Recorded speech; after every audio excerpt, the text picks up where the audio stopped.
Now that some of the theory is out of the way, you need to know how to access MySQL on the command line. Some of you may not be able to do this. It depends on the level of access that you have from your host provider. If you have access to this tool, then it will be of great use to you. If not, there are other ways to access your database data and structures, namely phpMyAdmin, which I will cover at the end of the next chapter. For now, you should know how to access the MySQL command line. First, you need to log into your host provider account using the Telnet or SSH protocol. There are many programs for Mac and PC that allow you to use Telnet or SSH. SSH is simply a secure Telnet protocol. On a Mac, in OS X, you can use the terminal program, found in your Applications/Utilities folder.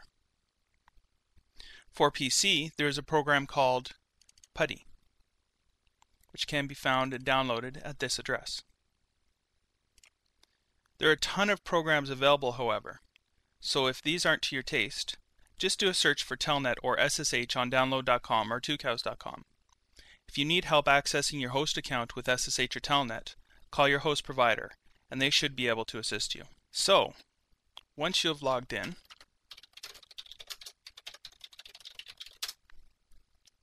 as I am doing so now, we need to find out if you have access to the MySQL command line. So to test that out, you want to type in MySQL, switch U, and then the username that your MySQL account has been assigned to, -p, also called switch p, the dash in Unix is also called a switch, space, and then the database name that you want to connect to.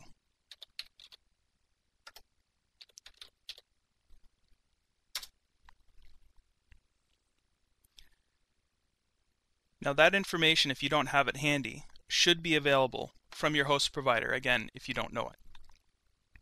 Now if you have access to the MySQL command line, you should be prompted, as we are here, to enter a password. So we enter our password, and now we are at the MySQL prompt.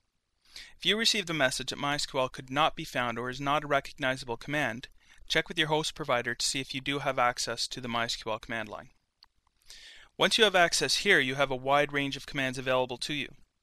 I will cover some specifics in the next chapter, but for now, here are a few basic commands. Keep in mind that some of these commands depend on the version of MySQL installed and the MySQL permissions that you have. So the first command is show databases. This gives you a list of all the databases that you're allowed to see in MySQL. Next, to select a database to use, if you didn't specify it when logging in, you type use and then the database name.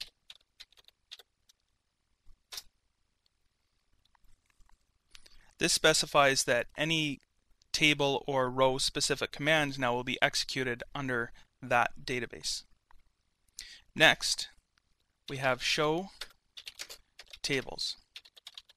This gives us a list of the tables in the database that we're currently using. The final command I want to show you is how to get a description of the fields in a table. Simply type describe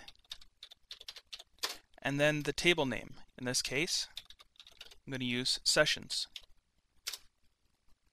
And you can see here we're shown the field name, the type it is, and some additional information. So this is a listing for that database, sessions, of all of the columns that are listed in that table, all of the columns that are listed in that table, and the type of column that they are. So these basic commands will give you the mobility you need to navigate through the MySQL command line. In the next chapter, we'll get more into the basics of configuring users and creating databases and tables in MySQL on the command line.